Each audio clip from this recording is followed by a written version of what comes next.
right, guys. So the next concept that we need to understand is regarding resonance. For that, you need to first of all recall the fact that if you will let the system oscillate freely, then it will oscillate with a frequency of its own, and that frequency is called resonant frequency. In some cases, we also tried deriving the resonant frequencies or the natural frequencies of the system. Like for a spring mass oscillator, we found the natural frequency as 1 over 2 pi under root k over m, which entirely depends upon the spring constant and the mass of the oscillating body. Likewise, for simple pendulum, we found out the frequency as 1 over 2 pi under root g over L. So that also depended upon the gravitational field strength and the length of the pendulum. So what does that mean? That means that if I would pull this spring mass oscillator and I release it, and assuming there are no resistive forces, then it will oscillate with the frequency that can be calculated by this formula, and that's a fixed frequency. So it will choose to oscillate with its own frequency every time, and will continue to oscillate with that frequency. Likewise, if I pull the pendulum to one side and I release it and I ignore or remove the factors of air resistance, then it will oscillate with a frequency of its own, which will be its natural frequency, which can be calculated by this formula. But what you can do otherwise is that you can apply force on the oscillating system and make the system oscillate because of that continuous force acting. So maybe what you can do is that you can attach a motorized vibrating source over here, which will keep on vibrating back and forth. So you keep it in the influence of that force. And that force keeps on acting, and that force would keep on making it oscillate due to that application of the force. This is called forced oscillation. A similar thing could happen if you would connect a motorized vibrating source over here, and then you keep on oscillating that source, and because of that, the pendulum would be always in the influence of that force. So if the force acts, and the force acts with a certain frequency, then the system would be forced, this is called forced oscillation, and the system would be forced to oscillate with that particular frequency. Now, what is resonance? You know there's a frequency at which a system would prefer to oscillate. How about the force that is being applied has a frequency that matches the natural frequency of oscillation? So the force frequency matches the natural frequency. That means you are forcing it to oscillate at a frequency which is the one at which it would want to oscillate itself. So that means that the force frequency matches the natural frequency, and hence, if that happens, then the system would oscillate with the greatest possible amplitude. There would be continuous increase in energy of the system, and hence it will keep on oscillating with the greater amplitude, and the amplitude would continue to increase, and this is called resonance. So resonance is a phenomena in which you will force the system to oscillate at a frequency at which it would prefer to oscillate itself. That is, the force frequency matches the natural frequency. So if you have kept a motorized vibrating source, and what you're doing is that you're varying the frequency of the motorized vibrating source and observing the response of the oscillating body. And you would see that as you observe the response of the oscillating body, then you identify that the amplitude would continue to increase. But then afterwards, if you continue to keep on increasing the frequency of the source, then the amplitude would decrease. Where would you get the greatest possible amplitude? You'd get the greatest possible amplitude when frequency of the source matches the natural frequency of the oscillating system. But this graph over here is a response when there is no damping.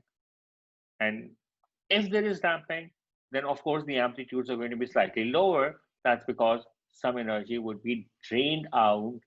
Some energy would be drained out because of the resistive forces. So with damping, you have smaller amplitudes. And there are certain other effects as well. The peak becomes flatter, but somehow also one more thing, that the peak starts shifting more towards the left. That happens because the damping would also have an effect of on the natural frequency of the system. The natural frequency of the system would be changed because of the damping. A higher damping would cause a greater time period, and a greater time period means that there would be a lower frequency. So these are the effects that you would see with the increased level of damping. So damping being introduced would cause amplitudes to shift, but still a peak is representing what? A peak is representing an effect of resonance. These forces that I was talking about, we know that there could be force oscillations, and these forces that we're talking about were sinusoidal in nature.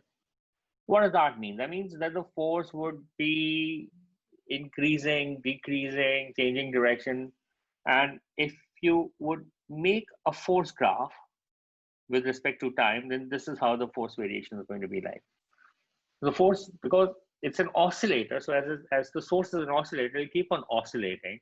And since it's going to keep on oscillating, so that means that the the force is not going to be constant throughout. So it changes direction, it becomes maximum, and then it becomes minimum, and it just keeps on changing. But the other possibility could have been that there could be a short impulsive force acting on the oscillating system. Instead of connecting a motorized oscillating source, what you do is that you exert a short impulsive force onto the oscillating body. Now, the situation is very similar to a situation where you have your friend sitting on a swing and you push the swing. So you push the swing, and that's a short impulsive force. You don't continue pushing it. You push it, and then you wait for it to come back, and then you push it again. And that's also an example of a simple harmonic motion, that oscillating swing, where you push it, then you let it come back, and then you push it again, then you let it come back. So that means that you're applying short impulsive forces. Now, resonance would occur when you apply the short impulsive forces with the frequency that's equal to the frequency of the natural frequency of the system. That means every cycle you exert a force. That's what you would do when the child swing is on. You wouldn't double the frequency. You won't push it 2 times or 3 times during the cycle. Just push it once every cycle. Or alternatively, what you could do is that you could push every alternate cycle. So that means you push it, then you skip a cycle, and then you push it again. Then you skip a cycle, and then you push it again. So, or you skip 2 cycles, or you skip 3 cycles. In all of those cases, you get an effect of resonance. But if you will skip 2 cycles, then there would be a shorter amplitude. If you skip 3 cycles, then there would be even a shorter amplitude. But you'd still have resonance. The resonance can be achieved by, if you apply short impulse, that's different than the sinusoidal force. Sinusoidal force, you could only produce effective resonance at one frequency, that is the natural frequency. With short impulsive force, you can produce the effective resonance if you will exert a force either every cycle, where the frequency matches the natural frequency, or every alternate cycle, where you skip a cycle and then you exert a force, or every 3rd cycle, and so on and so forth, and still you would get the resonance effect. Now, the resonance is basically helpful in various situations. So there are certain applications of resonance, and one of those applications is microwave oven. So, in microwave ovens, of course, you use microwaves. But these microwaves are chosen with a frequency that matches the natural frequency of oscillation of water particles. So when it matches the natural frequency of water particles, so it causes water particles to resonate, vibrate with the largest amplitude, gain a lot of kinetic energy, and hence get heated up. So everywhere there is water particle, it will start vibrating with the greatest amplitude, and it gets heated up. And that also sort of explains why, so you're not using any heater, you're just using microwaves in microwave oven. So that also sort of explains why, if you will keep a food in a dry pot, and of course food has water particles in it, but the dry pot would not have water particles. If you keep food in the dry pot, then The food would get heated up because it will respond to the frequency. The water particles in the food would respond to the frequency of the microwaves, but the pot would not get heated up. And the other application of the resonance is while tuning to radio signals.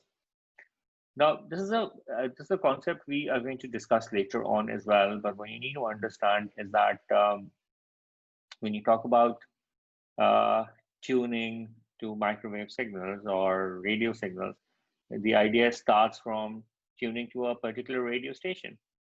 So when you have a radio receiver and you are listening to any FM radio station or AM radio station, let's say you're listening to FM 100 or FM 106.2. So, and that 100 or 106.2 is megahertz. So when you tune into 100 megahertz, so that means that you're setting the antenna to have electrons oscillating at a frequency of 100 megahertz. So when the antenna you have that has electrons oscillating at 100 megahertz, so it will only respond to those waves whose frequencies are 100 megahertz.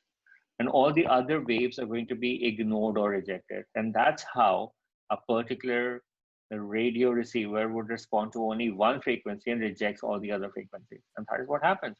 And you are listening to a particular radio station through your radio. So there are other waves arriving there as well, but your receiver rejects every other frequency and only accepts that particular frequency.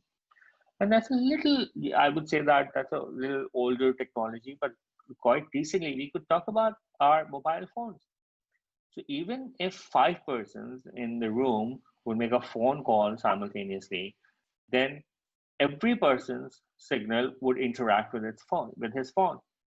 And the signals would not interact with each other. That's because each phone is basically a radio wave transmitter and receiver. And they all are working at different frequencies. Since the frequencies don't match, so their signals don't overlap with each other devices.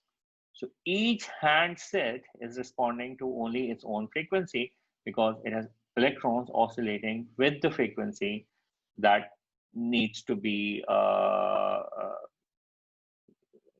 overlapped or that needs to be tracked.